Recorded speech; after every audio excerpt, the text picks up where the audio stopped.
भाई ये अक्रॉस है ना, सामान्य में 35 है, एससी में 35 है, फिर विकलांग में 35 है। 18 वर्ष से 45 वर्ष युवा जो हैं उनसे संबंधित है। बेरोजगार युवा, आर्थिक रूप से कमजोर मेधावी छात्र और युवाओं का अन्य कोई समूह जिन्हें आयोग हस्तक्षेप योग्य। नीतीश सरकार ने बिहार की महिलाओं को बड़ा तोहफा दिया। नमस्कार, आप देख रहे हैं देशवा न्यूज और मैं हूं आपके साथ वैष्णवी।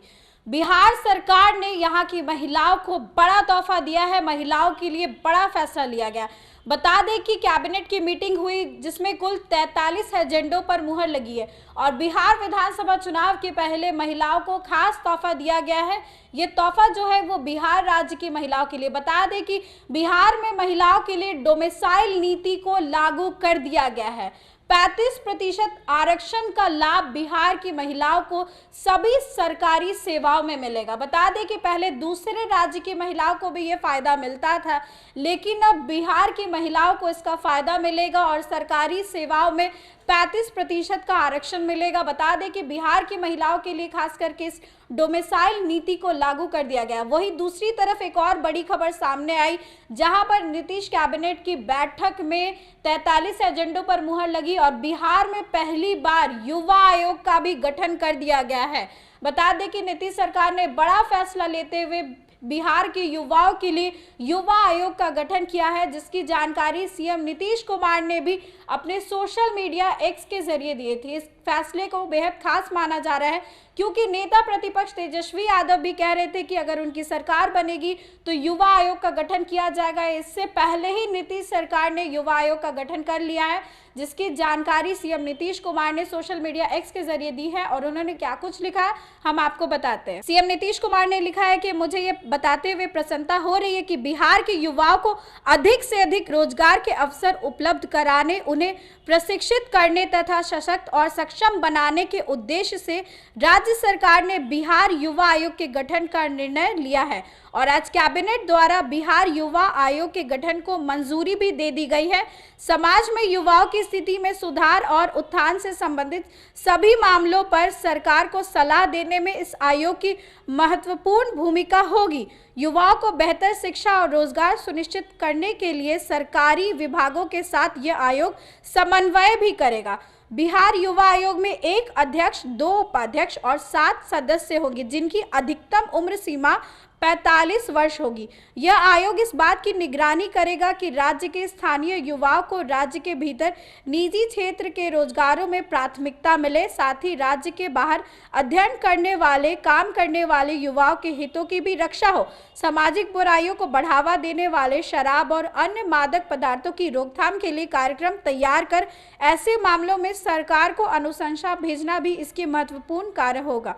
वही राज्य सरकार की इस दूरदर्शी पहल का उद्देश्य है कि इस आयोग के माध्यम से युवा आत्मनिर्भर, दक्ष और रोजगारोन्मुखी बने ताकि उनका भविष्य सुरक्षित हो। तो बिहार के युवाओं और महिलाओं दोनों को ही नीतीश सरकार ने बड़ा तोहफा दे दिया है। एक तरफ महिलाओं के लिए 35% आरक्षण लागू कर दिया गया है, डोमिसाइल नीति लागू कर दिया गया है, जिससे फायदा सीधे तौर पर बिहार राज्य की महिलाओं को होगा। बाकी राज्य की महिलाओं को अब जनरल कैटेगरी में रखा जाएगा, तो ये बड़ा फैसला लिया गया। वही दूसरी तरफ युवा आयोग का गठन का भी फैसला लिया गया है। इस खबर को लेकर के आपकी जो भी राय है कमेंट सेक्शन में जरूर शेयर करें। इस खबर में बस इतना ही। आगे की अपडेट्स के लिए देखते रहे देशवा न्यूज। जनरल है ये आपका 35% जो आरक्षण सामान्य प्रशासन का है, ये उससे संबंधित है।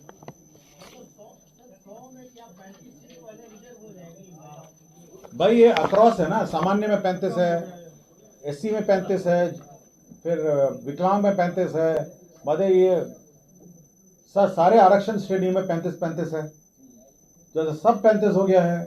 अब ये 35 में अगर आपको आना होगा तो आपको बिहार का डोमिसाइल होना पड़ेगा। भाई आप जनरल बात, मतलब मैंने आपको बहुत स्पष्ट बोला है कि अगर आपको आरक्षण का लाभ लेना होगा, बिहार की निवासी महिलाओं को ही ये 35% आरक्षण मिलेगा। 43 एजेंडों पर निर्णय हुआ है। सबसे महत्वपूर्ण जो एजेंडा है वह है बिहार में युवा आयोग का गठन करने के संबंध में है। युवा आयोग 18 वर्ष से 45 वर्ष युवा जो हैं उनसे संबंधित है। इसके लिए 1 अध्यक्ष होंगे, 2 उपाध्यक्ष होंगे और 7 सदस्य होंगे। इसमें इस आयोग के द्वारा युवाओं से संबंधित जितने कार्य हैं उसके बारे में विचार करेगी। आयोग में जो लाभ समूह हैं जिनसे संबंधित है वह है राज्य के बाहर काम करने वाले, अध्ययन करने वाले बिहार के प्रवासी युवा आयोग में, उच्चतर माध्यमिक शिक्षा प्राप्त करने वाले छात्र, डिग्री पाठ्यक्रम करने वाले छात्र, बेरोजगार युवा, आर्थिक रूप से कमजोर मेधावी छात्र और युवाओं का अन्य कोई समूह जिन्हें आयोग हस्तक्षेप योग्य समझे। तो एक नया आयोग आज सरकार ने नया गठन करने का निर्णय लिया है, वह है युवा आयोग। दूसरा, सामान्य प्रशासन से संबंधित एक बहुत महत्वपूर्ण निर्णय है जिसमें बिहार राज्य के सभी सरकारी सेवा संवर्गों में सभी स्तर के एवं सभी प्रकार के पदों पर सीधी नियुक्ति में राज्य की मूल निवासी महिला अभ्यर्थी को ही 35% क्षैतिज आरक्षण अनुमान्य होगा। इसका मतलब है कि जो मूल निवासी हैं बिहार के महिलाएं, उन्हीं को ही 35% क्षैतिज आरक्षण अनुमान्य होगा। और जो आरक्षण का जो श्रेणी है, अनुसूचित जाति 16 है, अनुसूचित जनजाति 1 है, अत्यंत पिछड़ा वर्ग 18 है, पिछड़ा वर्ग 12 है और पिछड़ा वर्गों की महिलाएं 3 है। तो 50% यही इसका ब्रेकअप है। वो तो सेम है, केवल जो मूल निवासी है उन्हीं को ही 35% आरक्षण अभी मान्य होगा। समाज कल्याण विभाग ने एक नई योजना शुरुआत की है जिसमें जो दिव्यांगजन है उन्हें दिव्यांगजन सिविल सेवा प्रोत्साहन योजना का शुभारंभ किया है।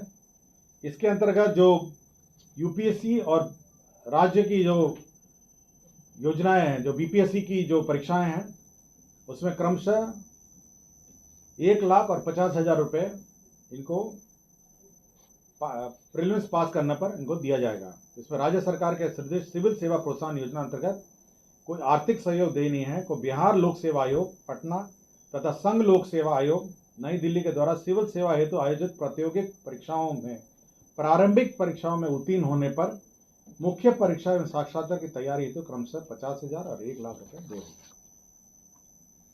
राज्य सरकार ने एक कॉर्पोरेट सोशल रिस्पॉन्सिबिलिटी जो विविध कंपनीज और संस्थाओं द्वारा दे है, उसको उपयोग करने के लिए एक CSR पॉलिसी 2025 का गठन किया है और एक CSR सोसाइटी, इसके अंतर्गत जो CSR की राशि विभिन्न कंपनियों द्वारा इन्वेस्ट और निवेश करना पड़ता है और विभिन्न कार्यों पे लगाना पड़ता है, उसको चैनलाइज करने के लिए एक सोसाइटी बनाई गई है और साथ ही साथ एक CSR पॉलिसी भी 2025 की स्वीकृति आज दी गई है। क्या होगा सर? ऊर्जा विभाग के अंतर्गत बिहार नवीन एवं नवीकरण ऊर्जा स्रोतों के संवर्धन, जो भी नवीन एवं नवीकरणीय रिन्यूएबल एनर्जी स्रोत हैं, उसको उपयोग करने के लिए एक नीति बनाई गई है 2025। इसके अंतर्गत किन किन ज़मीनों पे लगने हैं, किस किस भूमियों पे लगने हैं, कैसे इसका चैनलाइजेशन होगा, कैसे इसका पावर परचेज